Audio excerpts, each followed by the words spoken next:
అండి ఒక సత్యం చెప్తేనండి, ఒక ట్రైన్ వెళ్ళిపోతుంటే ఒక అమ్మాయి ఇరక్కపోయింది, అబ్బాయి సంథింగ్ ఇరక్కపోయింది. అయితే ఏం చేసేది తెలుసా, ఒక వ్యక్తి ఏమండి వెంటనే బయట దోస్తున్నాడు. ఒక్కడు అంతలో ట్రైన్ లేపగలడా? లేపడు. ఆయనకు వచ్చిందని తెలుసా, ఏమంటే అతను లేపలేడని తెలుసు, కానీ ఆడ వేల మంది ఉన్నారు, ఏమంటే అందరూ పెట్టి లేపే లోపండి ట్రైన్ లేచింది, ఆ పిల్లలను బయటికి తీశారు. అవునా కదా?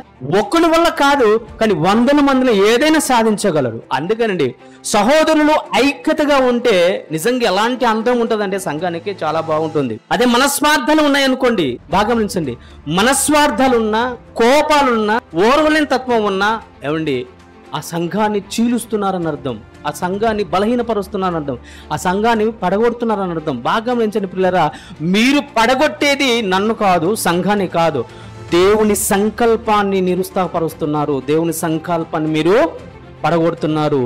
దేవుని ఆలయాన్ని పడగొడితే ఏమని అర్థం చేశారు? దేవుడు మిమ్మల్ని పడగొడతాడు, నాశనం చేస్తాడు.